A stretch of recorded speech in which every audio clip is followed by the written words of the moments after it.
In this design criteria lesson, we'll be talking about our design specifications.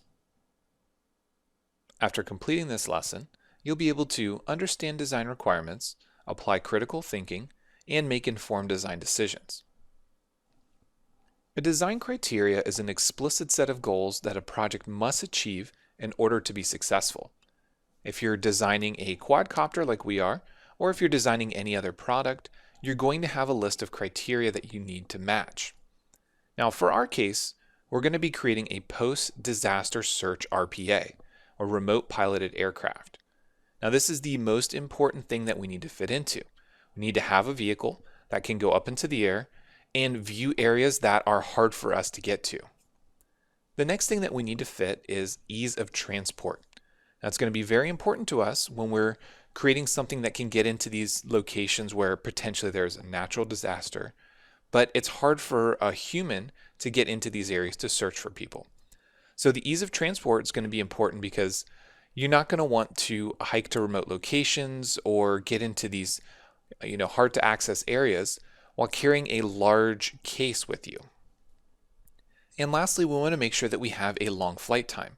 We're going to do everything that we can to optimize our design to increase that flight time. When we talk about our post-disaster search requirements, first and foremost, we need to make sure that we have a live camera feed. We're going to be designing our device to have a live camera color feed, and we have direct control over the tilt of that camera. So we want to be able to hover and look directly down, or we want to be able to have the camera forward as we fly so we can see where we're going and also look into different areas. The next thing that we want to design for is protected components. Because we are looking at a post-disaster drone, we might have down tree limbs, or we might have to fly into buildings where there is potential debris. We want to make sure that we do our best to protect all the components, the propellers and motors, as well as all the electronics and batteries. This is going to be important because we don't want to instantly crash the vehicle and have to recover it or repair it if we run into a wall or a tree limb as we're trying to fly into an area. We want to make this device fast and maneuverable. Now, it's going to be important that we have a long flight time, but it's also going to be important that we can get up into the air quickly and that we can get into areas quickly as well. And lastly, we want to make sure that we have the ability to customize. Now, currently we're planning for a color camera that we can tilt, but we might also want to include a thermal imaging camera. We might want to add GPS location so that we know exactly where it is, whether it crashes or whether we're just looking over areas that might be hard to see on a map, but we can get an exact GPS location. When we talk about our ease of transport requirements, we want to make sure that the overall size of our device is as minimal as possible. Now, some of this is going to be driven by components, obviously. We have a certain list of components that we need to include, including the batteries. We know the props that we want to use and the size of the motor, and we'll talk about all those specifics a little bit later. But those are going to drive the overall size of our device.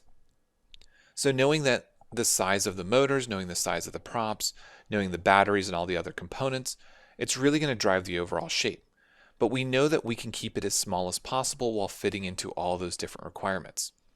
One thing that is a big variable is the height of our device. We want to keep it as low profile as possible. A lot of the camera drones you see on the market are relatively tall because they have a camera hanging below them and they have stabilization on the camera and they have various other components.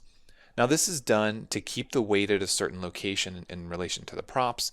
And again, we'll talk about all that when we plan out our components. But we're going to do our best to keep the size as small as possible and the height as low as possible. Another thing that we want to do to make it easy to transport is keep it fully assembled. There are a lot of devices on the market that have to be assembled once you get them to your location. Because we are marketing or we're going toward a post-disaster drone, we want to make it easy to not only carry it to your location, but also to get it up in the air as quick as possible. Now, this means that we don't want the people to have to put props on the device. We don't want to have to assemble all the different arms of the device. So we want to have it fully assembled so that it's very quick and easy to get it up in the air. We also want to, again, protect components. It goes back to the disaster search drone, but again, it helps with ease of transport. If everything is a nice protected package, We don't have to worry as much about putting it in a case or putting it in a backpack because we know everything is protected. And lastly, I have backpack drone. Now this is sort of a category that's popular now because there are plenty of drones on the market that can fold up and fit into a backpack. So we're going to minimize the size, keep it as low as possible, so that we can get it into roughly the size of a backpack. Next, we want to talk about the long flight time requirements.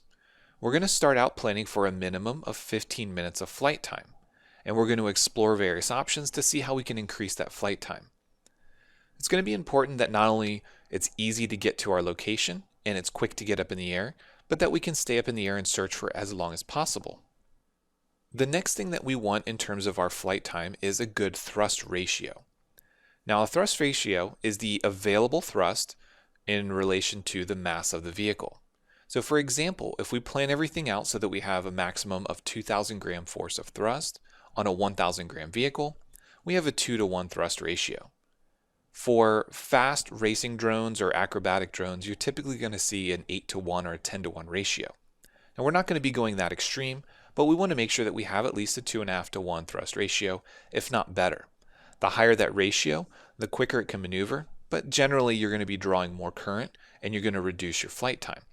So we're going to have to explore our options, and there's going to be some give and take to plan out what our maximum flight time while still keeping it agile enough to get to our areas quickly and maneuver into tight spots.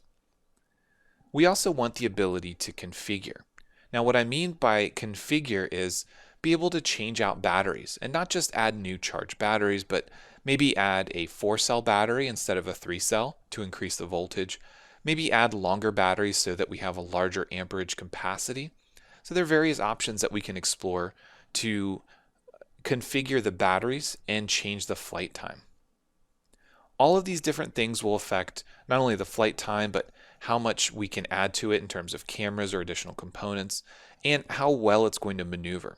So everything is going to be a give and take, whether it's in flight time or size or maneuverability. And these are all things that we're going to take into account when we start planning out our configurations.